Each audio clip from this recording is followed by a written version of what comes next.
আলাইকুম, সবাইকে সালাম ও শুভেচ্ছা জানিয়ে আমার নতুন ভিডিওর কাজ শুরু করছি। আমি এই মুহূর্তে দাঁড়িয়ে আছি মোহাম্মদপুর ইউনিয়নের ইব্রাহিমপুর কদমতলা বারোইপাড়া যে মাঠ, সেই মাঠের মধ্যেখানে আপনারা দেখতে পাচ্ছেন যে এবছর প্রচুর পরিমাণ বৃষ্টি এবং ভারী বর্ষণের তো দেখেন এই মাঠগুলোর কি অবস্থা হয়েছে।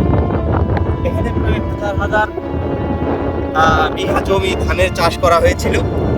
সেই হাজার হাজার বিঘা জমি এই অতি বর্ষণের কারণে পুরাটাই পানিতে তলিয়ে গিয়েছে। আমি সেই চিত্রটাই আপনাদেরকে দেখানোর জন্য চেষ্টা করছি। এই যে আপনারা দেখতে পাচ্ছেন আমার এই যে আমি এখন যে জায়গায় দাঁড়িয়ে আছি, আমার হাঁটু সমান পানি। আকাশে কিন্তু এখনো মেঘ ঘনীভূত হয়ে আছে, যে কোনো সময় আবারও বৃষ্টি হতে পারে।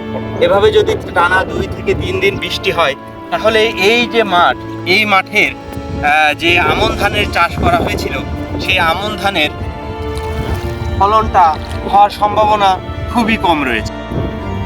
এই যে আমরা মাঠের যত মাঝে বা মাঠের যত ভিতরে আসার চেষ্টা করছি, পানি কিন্তু ততটাই বৃদ্ধি পাচ্ছে।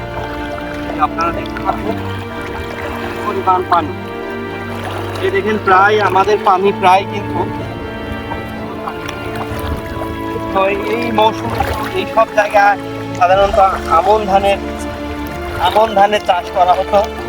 সেই আমন ধানের চাষ এবার কিন্তু হবে না, তাহলে কিন্তু আমন ধানের যে সিজনটা, এই যে আপনারা দেখতে পাচ্ছেন যে এটা আসলে আমাদের সেই মাঠের যে মূর্ধ স্থান, সেই জায়গাটা। এইখানে সাধারণত বেশি পানি জমে না। যদি আমরা বিগত বছরগুলোতে দেখেছি যে পানি আসলেও সাধারণত 1-2 হাত পানি আসে, কিন্তু এইবার যে পরিমাণ পানি এসেছে সেটা অকল্পনীয়। এই যে আপনারা দেখতে পাচ্ছেন যে এখানে পানিটা কিন্তু আমার প্রায় মাজা পর্যন্ত পানি, এবং এই জায়গায় কিন্তু পুরাটা জায়গায় কিন্তু কৃষকরা আমন ধানের চাষ করেছে। সেই ভারী বর্ষণ এবং বৃষ্টির কারণে এই জায়গায় পুরা আপনার কি বলে ধানগুলো কিন্তু এই পানিতে একদম তলিয়ে গিয়েছে।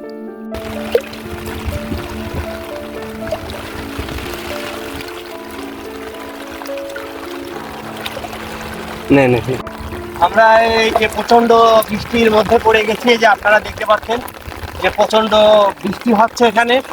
আমরা ভিডিওর প্রায় আমাদের ভিডিও শেষ পর্যায়ে চলে আসছিলাম। এই যে আপনারা দেখতে পাচ্ছেন যে কি অবস্থা, চরম একটা বৃষ্টির মধ্যে পড়ে গেছি।